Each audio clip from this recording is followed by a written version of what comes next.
This guy explains what can happen on April 8th of 2024. Watch till the end. Up the Hadron Collider, ladies and gentlemen, on April 8th, on the day of the biggest solar eclipse in American history, where millions of people are flying from around the world.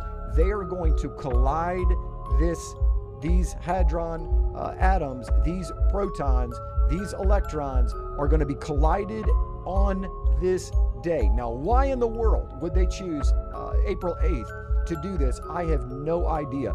But this company is creepy on every level, and I'll tell you why. Not only is CERN in CERN, Switzerland, but I want to show you this because this is cause for, in my opinion, a cause for alarm, and here's why. If you take a look at where it's actually at, okay, a large portion of CERN is located in the territory of St. Genus Poli, probably not pronouncing that right. In Roman times, it was called Apollicum. The town and the temple were dedicated to Apollyon, the destroyer.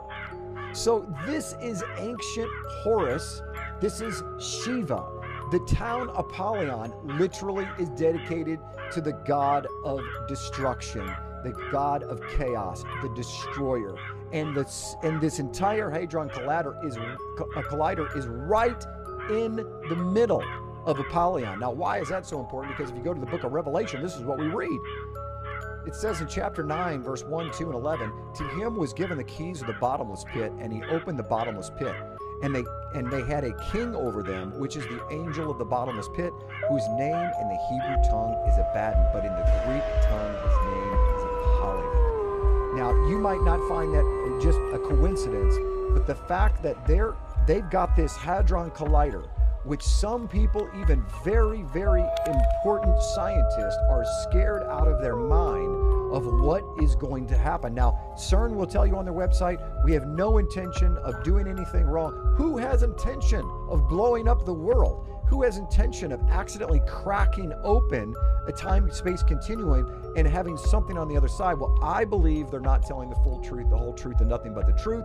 So take a look at this quote straight from the director of research at CERN concerning the exact purpose of this Hadron Collider. Listen to this, quote, something may come through dimensional doors at LHC, the Large Hadron Collider. And out of this door might come something, or we might send something through it. Ladies and gentlemen, the purpose of CERN, they tell you it's all for scientific research. No, they're looking for the God particle. They want to know what's holding the universe together, and ultimately they're trying to get into time travel. They want to open up the curtain of what is behind our dimension and get into the multiverse. This is what they're after. They believe there are multiple universes happening and in parallel to one another simultaneously, and they want to tear that open, and they know that something has the potential of coming through it.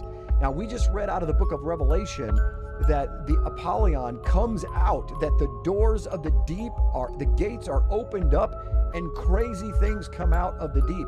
Could it possibly be, would it be that much of a stretch to say that maybe we're the ones that do it? Maybe in our effort in mankind to find a wormhole, to get into Star Trek world, to discover more and more and more and more, like the Tower of Babel, that eventually maybe we actually do open up the space-time continuum. We open up the doors of the second dimension, and the demonic realm comes alive onto this earth. It's very possible. They just said that's exactly what they know is possible. So for what's really fascinating is evolution is dead. The scientists at the highest level now know there is a spiritual realm. There is another dimension beyond ours, and they're trying to tap into it. And my friends, the last time this happened was the Tower of Babel, and it didn't go over too well for them.